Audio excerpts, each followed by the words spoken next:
ஆண்டாண்டு காலமாக வர்ற கலாச்சாரம் பண்பாடு குறிப்பாக தமிழ் கலாச்சாரம்னு வச்சிங்களேன், இதை வந்து மாற்றுற மாதிரி இது பண்ணுற மாதிரி கருத்து சொல்லியிருக்காங்க. ஏன் சொல்லக்கூடாது? நான் வந்து ஒன்றை தான் லவ் பண்ணுறேன், ஆனால் உன் ஃப்ரெண்டோட எனக்கு உறவு வச்சுக்க இது பண்ணுறேன் அப்படின்ட்டு ஒரு காரியம் பண்ணுவான். அந்த அம்மாவுக்கும் பையனுக்கும் நடக்க அந்த கான்வர்சேஷன், ரோட்டில் ஒரு கான்வர்சேஷன், அதெல்லாம் கொஞ்சம் அதிகப்படியாக டூ மச்சாக இருந்தது. கொஞ்சம் அருவருப்பாக பொண்ணு வந்து மாப்பிள்ளைக்கு தாலி கட்டுற மாதிரியும் 10 ஆணாதிக்க வெறி பிடித்த கணவனோ அல்லது கணவன் ஆக போறவனோ நிச்சயமா வந்து மாறுவோம். குழந்தைகள் கிட்ட அந்த பேச வைக்கப்பட்ட வசனங்கள் டிவி சேனல்ல சின்ன குழந்தைங்க என்னென்ன பேசக்கூடாதோ, ஒரு 8 வயசு சிறுமியை வந்து முதலிலுக்கு அனுப்புற மாதிரி இது.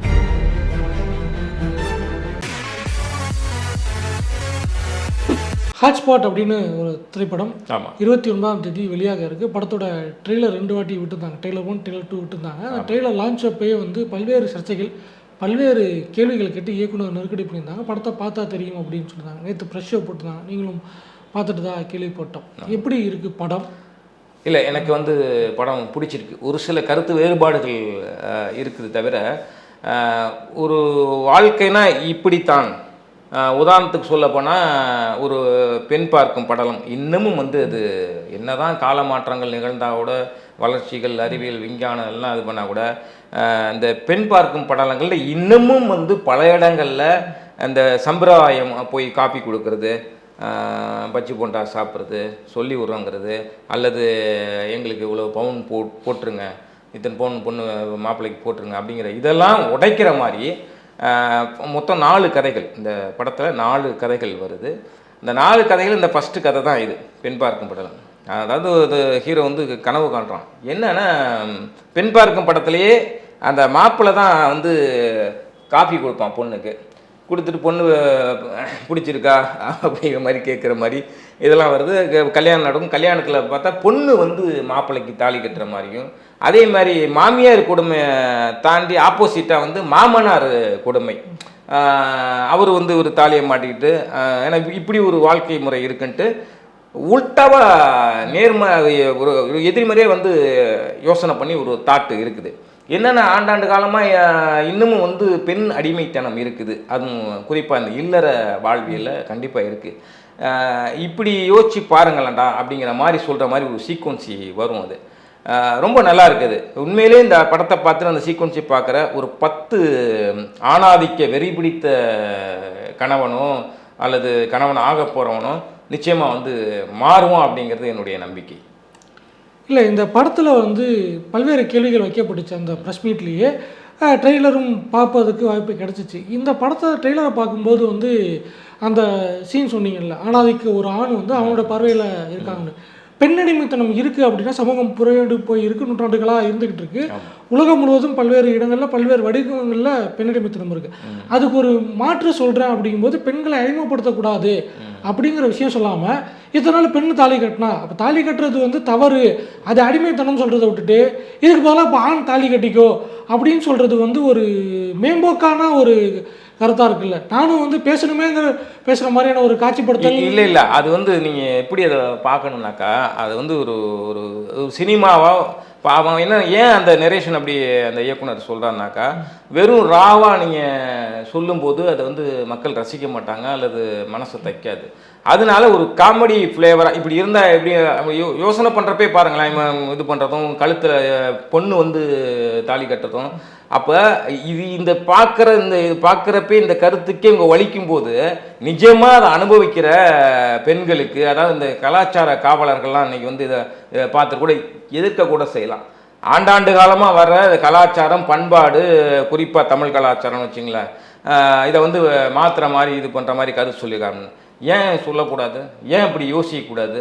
நீங்கள் இப்படி ஆண்டாண்டு காலம் இப்படி தான் இருக்கணும், பெண்ணுன்னா அப்படி தான் இருக்கணும், புகுந்த வீட்டில் பெண்ணு அடங்கி தான் இருக்கணும் அப்படின்னு நீங்கள் நினைக்கிற அந்த ஆணாதிக்க மன பக்குவம் கொண்டவங்களுக்கு தான் இந்த மாதிரி எதிராக வந்து யோசிக்க தோணும் அந்த படத்துக்கு.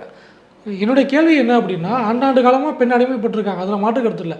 பெண்கள் அடிமைப்பட்டிருக்காங்க போது அவங்களுக்கு விடுதலை கொடுப்பதற்கான வாய்ப்புகள் கொடுக்காம இந்த பக்கம் ஆண்களுக்கு தாலி கட்டுறது அப்படிங்கிறது வந்து சரியாக. ஒருத்தருக்கு அடிபட்டிருக்கு, ஒருத்தர் அடிச்சிட்டான், அடிபட்ட இடத்துல காயம் போகிறத விட்டுட்டு உன்னை அடித்தவனுக்கு அதே இடத்துல அடிபட்டுட்டோம், அவனுக்கு அந்த இடத்துல காயம் ஏற்படுத்திட்டா சரியாக போயிடும் அப்படின்னு சொல்கிறது வந்து சரியாக இருக்கும்போது, அவங்க பெண்களுக்கான தீர்வுன்னு சொல்கிறத விட்டுட்டு ஆணும் தாலி கட்டிக்கிட்டோம், ஆணும் இந்த மாதிரி வந்து காஃபி தட்டை எடுத்துகிட்டு போகட்டும் அப்படின்னு சொல்கிறது இல்லை இதை வந்து இப்படி தான் இனிமேல் நடக்கணும் அப்படின்னு சொல்லலை.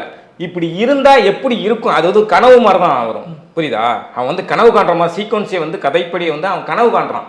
இப்படி இப்படி நடந்தாலும் தப்புன்னு எந்திரிச்சா அவன் வந்து சின்ன ஒரு ஆணாதிக்க மனப்பான்மையில் இருக்கக்கூடிய அந்த கேரக்டர், அந்த ஹீரோ கேரக்டர் அப்படி இருக்கும். அந்த கனவுலேருந்து வெளியே வரும்போது ஆஹா அப்போ நம்ம இப்படிலாம் இருக்கக்கூடாது அப்படின்னு திருந்தி அந்த பெண் பார்க்கும் படத்தில் வந்து உனக்கான சுதந்திரம் தரேன், அந்த மாமியார்கிட்ட அத்தை நீங்கள் வந்து ஆண்டி நீங்கள் வந்து கல்யாணம் ஆன பிறகு எப்படியெல்லாம் உங்கள் குடும்பத்தை நீங்கள்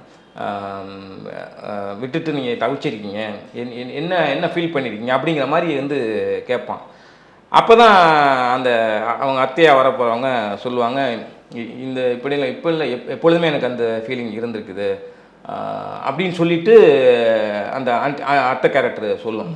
சொல்கிறப்ப தான் கணவனை பார்த்து இருந்தாலும் என்னை வந்து நல்லா வச்சுருந்தாரு, இருந்தாலும் ஒரு அப்போ சொல்கிறப்பயே வந்து அந்த கணவர் கேரக்டர் வந்து குத்தம் செஞ்ச நெஞ்சு குரு இருக்க மாதிரி ஆஹா நம்ம இப்படியெல்லாம் நடத்தியிருக்கமாங்க ஒரு ஃபீல் பண்ணுற மாதிரி வரும். ஸோ நான் சொல்கிற அந்த சீக்வன்ஸ் வந்து கனவுல தான் வருது, நிஜத்தில் இப்படி நடக்கும் அப்படின்னு சொல்ல, இப்படிலாம் இருந்தால் எப்படி இருக்கும் அப்படின்னு நினச்சி பார்க்குறப்ப ஃபீல் ஆகுது. இன்னொன்று அந்த ட்ரெய்லரில் முக்கியமாக வைக்கப்பட்ட அந்த கருத்து என்ன அப்படின்னா, குழந்தைகள் கிட்ட அந்த பேச வைக்கப்பட்ட வசனங்கள் அது தவறாக இருந்துச்சு அப்படிங்கும்போது இயக்குனர் என்ன சொல்கிறாரு, குழந்தைங்க அந்த பேசலை, டப் பண்ணி தான் நாங்கள் பேச வச்சோம் அப்படிங்கிற அந்த வயசு பசங்க அந்த வார்த்தைகள் பேசுகிறது தவறாக இருக்குது அப்படின்னு சொல்லும்போது அதை நாங்கள் வேற ஆள் வச்சு டப் பண்ணி வச்சோம் அப்படின்னு சொன்னால் மட்டும் அது சரியாக இருக்குமா அப்படிங்கிற விஷயம் இருக்குல்ல? இல்லை எனக்கும் வந்து நீங்கள் சொல்கிறதுல உடன்பாடு இருக்குது. ஆனால் அது லாஜிக்கலாகவே படத்தில் வந்து ஒரு டிவி சேனலில் சின்ன சின்ன குழந்தைங்க என்னென்னலாம் பேசக்கூடாதோ என்னென்னலாம் செய்யக்கூடாதோ அதெல்லாம் செய்ய முதலிரவு காட்சி அது இதுன்னு ஒரு 8 வயசு சிறுமியை வந்து முதலிரவுக்கு அனுப்புகிற மாதிரி இது அந்த சீக்வன்ஸை கணவன் மனைவிக்குள்ள ஒரு ட்ராமாவாக சேனல் என்னென்ன செய்து அது மாதிரி இது பண்ணுறாங்க. அதை வந்து நம்ம இதுதான் சார் சீக்வன்ஸின்னு ஒரு பிடிச்சிட்ட கதை நேரேஷன் பண்ணுறான். அப்போ நம்மளும் அது தவறு தானே பண்ணுறோம் அப்படின்னு ஒரு லாஜிக் இருக்கும். அதுக்கு தான் வந்து நம்ம வந்து டப்பிங் அவங்கள வந்து ஒரு சாக்லேட் கொடுக்குற மாதிரி சாக்லேட் என்ன வேலைன்னு கேட்குற மாதிரி பேச வச்சுட்டு டப்பிங்கில் பெரிய ஆர்டிஸ்ட் டப்பிங் கலைஞர்களை போட்டு சின்ன குழந்தை மாதிரி பேசி டப் பண்ணிடலாம் அப்படிங்கிற மாதிரி ஒரு லாஜிக் இதாக சொல்கிறாரு. என்னதான் லாஜிக் தான். ரெண்டாவது அந்த அந்த அந்த சொல்லப்படுற அந்த விதமே வந்து இன்னொன்று இவ்வளவு எடுத்த இயக்குனர் எனக்கு தோன்ற விஷயம் வந்து கண்டிப்பாக குழந்தைகளை அழைத்து வராதீர்கள், பெற்றோர் மட்டும் அப்படிங்கிற ஒரு இதை லேபிள் போட்டு விளம்பரம் படுத்தி பெற்றோர்கள் கண்டிப்பாக பார்க்க வேண்டிய படம். ஏன்னா இன்றைக்கி இருக்க சமூகத்தில் அந்த புகழ் வெறி அதிகமாகிடுச்சு. அது மொபைல் ஃபோன் வந்த பிறகு அவங்கவுங்க டப் மாஸ் பண்ணுறது, இன்றைக்கி டப் மாஸ்லாம் மாறி வேறு எங்கெங்கேயோ போயிட்டுருக்குது. நான் காலையில் எழுந்திரிச்சிட்டேன், பல்லு விளக்கிட்டேன், குளிக்கிட்டேன், ஸ்கூலுக்கு போகிறேன்னு சின்ன பிள்ளைங்க வந்து எனக்கு தெரிஞ்சு ஒரு 16-15 வயசு பொண்ணு வந்து பயங்கரமாக வியூஸ் போகுது. அது பசங்களாம் எல்லாமே இப்போ வீடியோஸ் போட பயங்கரமாக இது பண்ணுறாங்க. ஸோ என்னென்னலாம் செய்யக்கூடாதோ என்னென்னலாம் பயங்கரமாக தெரிஞ்சுக்கிறாங்க. அது மாதிரிலாம் குழந்தைங்க என்ன குழந்தைங்களாக தான் இருக்கணும், அதுங்க வயசு என்ன பண்ண முடியும், இந்த சேனல்கள் எப்படியெல்லாம் வந்து அதை இது பண்ணுது அப்படிங்கிற ஒரு இதை சொல்லியிருக்காரு. அதை நான் கண்டிப்பாக வரவேற்கிறேன் அந்த கருத்தை. ஏன்னா அப்படி தான் இருக்குது. இங்கே டிஆர்பிங்கிற ரேட்டிங்காண்டி என்னென்னலாம் பண்ணுறாங்க ஒரு சேனல் செயற்கைத்தனமாக. என்ன நானே ஒரு சேனலில் போய் பேசுகிறப்ப அந்த இயக்குனர் பிரபல இயக்குனர் பேசுகிறப்ப அங்கே நடக்கிற சூழல் நம்ம பேசுகிற ஒரு கருத்துக்கள் முழுமையாக வராது, அவங்களுக்கு என்ன தேவையோ அதை மட்டும் கட் பண்ணி போட்டுக்கிறது. இது வந்து எடிட்டிங் எல்லா சேனல்லுமே யூடியூப் சேனல் கூட இருக்குன்னு வச்சுங்களேன். ஆனால் டோட்டலாகவே நம்ம சொல்ல வர சில கருத்துக்களை அப்படியே அவாய்ட் பண்ணுறது நடக்குது. இது இப்படிலாம் இருக்காங்கடா அப்படிங்கிற மாதிரி சொல்லுது. இந்த விளம்பரமும் கண்டிப்பாக அவர் வந்து பண்ணணும் இயக்குனர். கண்டிப்பாக குழந்தைகளை அழைத்து வர, இது பெற்றோர்களுக்கு மட்டுமா பார்த்தா போதும் அப்படின்னு நினைக்கிறேன். இல்லை படத்துக்கே ஏ சர்டிஃபிகேட் தான் கொடுத்துருக்காங்க போது குழந்தைகள் வரதுக்கு வாய்ப்பு இல்லை. இதை தாண்டி வந்து இந்த ட்ரெய்லரில் இருந்த விஷயம் வந்து அப்படின்னா ஏகப்பட்ட வசை சொற்கள் இருந்துச்சு. இன்னொன்று வந்து வசனங்கள் வந்து அவ்வளோ நெளிய வைக்கக்கூடிய வசனங்களாக அந்த ட்ரெய்லரில் காட்சிப்படுத்தப்பட்டிருந்துச்சு. படத்துக்கு வந்து நாங்கள் முற்போக்காக பேசுகிறோம், புரட்சிகரமான கருத்துக்கள் இருக்குது, நாங்கள் வந்து பேசுகிறோம், ஜெண்டர் ஈக்வாலிட்டி பேசுகிறோம், எல்லாம் பேசக்கூடிய விஷயம் இருந்தாலும் வந்து ஒரு இந்த மாதிரியான முற்போக்கு இல்லை இந்த மேட்டுக்குடித்தன இந்த மாதிரி விஷயங்கள் வந்து ஒரு மேட்டுக்குடித்தனத்தோட எலைட் மைண்ட் செட்லேயே வந்து எடுத்துகிட்டு இவங்க வந்து அதை பேசுகிறாங்க. ஜெண்டர் ஈக்குவாலிட்டிங்கிறது நிறைய விஷயங்கள் இருக்குது. ஆனால் பாலியல் சுதந்திரம், படுக்கை அறை, அந்த பாலியல் தேவை இது சார்ந்து மட்டுமே பேசி பேசி வந்து நாங்கள் முற்போக்கு கருத்துக்கள் பேசுகிறோன்னா அந்த ஒரு எலைட் டோனில் ஒரு சில விஷயங்களை பேசி அதை சொசைட்டியில் நரேட்டிவ் செட் பண்ணுறதுக்கான வேலைகளில் தொடர்ச்சியாக ஈடுபடுறதா பார்க்க முடியுது. இவர் இதுக்கு முன்னாடி எடுத்துருந்த அந்த ஷார்ட் ஃபிலிமில் கூட கிட்டத்தட்ட இந்த மாதிரி தான் இருக்கும். இதையெல்லாம் வந்து பொது வெளியில் அப்படி உறக்க பேசுவதன் மூலமாக வந்து ஒரு புரட்சி செஞ்சுட்டோம், இல்லை ஏதோ பெரிய சாதனை செஞ்சுட்டோம் அப்படிங்கிற சமூகத்தில் எத்தனையோ பிரச்சனைகள் இருக்குது. சாதிய பிரச்சனை இருக்குது, வர்க்க வேறுபாடு இருக்குது, ஏகப்பட்ட பிரச்சனைகள்லாம் இருக்குது. இன்னும் இவங்க பேசுகிற அரசியலை இதுக்கு முன்னாடி பேசிய படங்கள் நிறையா இருக்குது. ஆனால் ஒரு எலைட் டோனில் பேசிட்டு நாங்கள் வந்து ஒரு சமூக புரட்சி செஞ்சுட்டோம் அப்படிங்கிற டோனில் வந்து பேசுறதுங்கிறது வந்து சரியாக இருக்கா? இல்லை இந்த ஒரு படம் வந்து சமூகத்தை மாற்றி அமைச்சிடும், சமூக புரட்சி பண்ணிடுச்சு அப்படின்லாம் நான் நம்பலை, எனக்கு நம்பிக்கை இல்லை அதில்.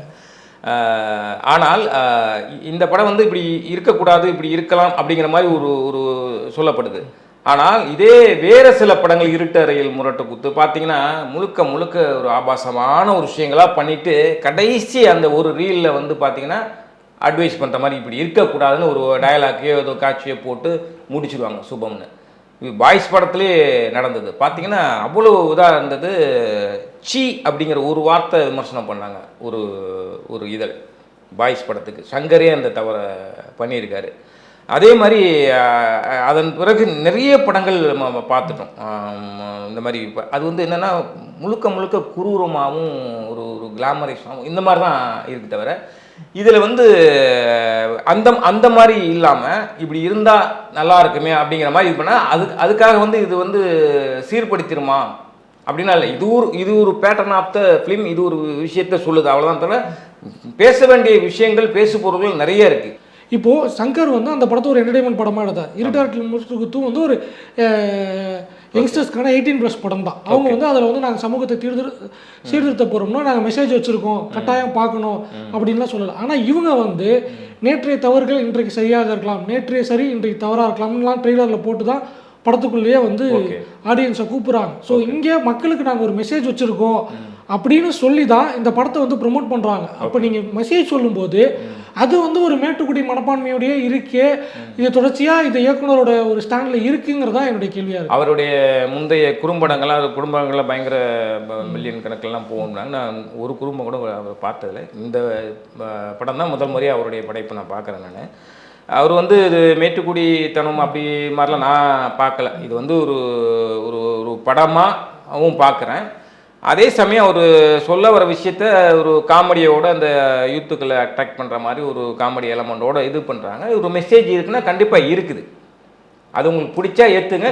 எனக்கு தெரிஞ்சு வந்து ஒரு 10 பேர் மனசாக கொஞ்சம் ஐயோ நம்ம இப்படி பண்ணியிருக்குமே அப்படி பண்ணியிருக்கோமே தைக்கக்கூடிய வாய்ப்பு இருக்குது.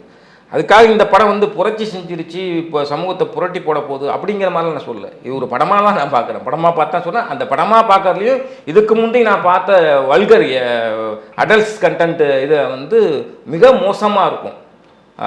ஆடை இதுலேருந்து எல்லாமே மோசமாக இருக்கும். இது அந்த அளவுக்கு தான் இல்லை அப்படிங்கிறது தான் என்னுடைய கருத்து. அதனால இந்த படத்தை நான் வந்து சில மாற்று கருத்தும் இருக்குது. குறிப்பாக சொல்லப்போனால் ஒரு ஆண் விபச்சாரத்தனம் பண்ணுவான். ஒரு ஆண் வந்து ஒரு காசுக்காக வந்து இது பண்ணுறப்ப அவன் வந்து ஒரு லாட்ஜுக்கு போகிறப்ப ரூம் திறக்கிறப்ப கஸ்டமருக்கு எல்லாம் இவங்க அம்மா இருப்பாங்க. அவங்க ஏன் இருந்தாங்க என்னங்கிறது வேற ஒரு இதாக சொல்லப்படுது. இருந்தாங்க அந்த அம்மாவுக்கும் பையனுக்கும் நடக்க அந்த கான்வர்சேஷன், ரோட்டில் ஒரு கான்வர்சேஷன், அதெல்லாம் கொஞ்சம் அதிகப்படியாக டூ மச்சாக இருந்தது. இது மாதிரி இருக்கிறாங்க. அது ஒரு அம்மாங்கிற ஒரு கேரக்டர் பார்த்தா எப்படி நமக்கு வலிக்கும். அம்மாவோ அக்காவோ தங்கச்சியோ மனைவியோ அந்த இடத்துல இருந்தால் எப்படி வலிக்கும். ஆனால் இதே அப்பாவோ அண்ணனோ தம்பியோ இருந்தால் அவ்வளோதான், நம்மளுக்கு அந்த ஃபீல் அவ்வளோதான் இருக்காது. ஆக இங்கே பெண்ணுனா ஒன்று ஆணுனா ஒன்று அப்படிங்கிற இதை வந்து உணர்த்துற மாதிரி சின்ன ஒரு பெயினை கொடுக்குற மாதிரி கொண்டு வர்றாரு. அதை நான் வரவேற்கிறேன். அதையே வந்து ஒரு கட்டத்தில் வந்து ஒரு 5-10 நிமிஷம் டைலாக் வந்து நீடிக்கும். அது வந்து கொஞ்சம் திரும்ப திரும்ப சொல்கிற மாதிரி கொஞ்சம் அருவறுப்பாக அந்த இடம் மட்டும் அந்த இடம் மட்டும் இல்லை. அதே மாதிரி ஜனனி ஐயர் வந்து ஒரு கேரக்டர் நடிப்பாள். லவ்வுக்கும் லஸ்ஸுக்கும் உள்ள வித்தியாசத்தை வந்து லெசன் இது பண்ணுவான், பாடம் எடுப்பான். அதுக்கு இறங்கி அப்படியா அப்படின்ட்டு நான் வந்து ஒன்றை தான் லவ் பண்ணுறேன், ஆனால் உன் ஃப்ரெண்டோட எனக்கு உறவு வச்சுக்க இது பண்ணுறேன் அப்படின்ட்டு ஒரு காரியம் பண்ணுவாள். அதெல்லாம் கொஞ்சம் ஓவர் டோசேஜாக இருக்குது தவிர இந்த மாதிரி நிறைய இடங்கள் ஒரு 5-6 இடங்கள் சொல்லலாம் தவிர மற்றபடி அவங்க சொல்ல வர அந்த அதாவது ஆப்போசிட்டாக யோசிக்கலாம். ஒரு கருத்தை இப்படி தான் சமூகத்தில் இப்படி இருந்துட்டு இருக்கு, இப்படி இருந்தால் எப்படி இருக்கும் அப்படின்னு யோசிக்கிற அந்த தாட்டு வந்து எனக்கு பிடிச்சிருக்கு. அதை நரேஷன் மட்டும் நல்லா சில இடங்கள் நாடகத்தன்மை இருக்குது அவ்வளோதான் தவிர இது வந்து ஒரு சமுதாய மாற்றத்துக்கு வித்திடுமா அப்படின்னா 1% கூட வித்திடாது. ஒரு 10 பேரோட மனசை மாற்றுறதுக்கான வாய்ப்புகள் இருக்குது அவ்வளோதான்.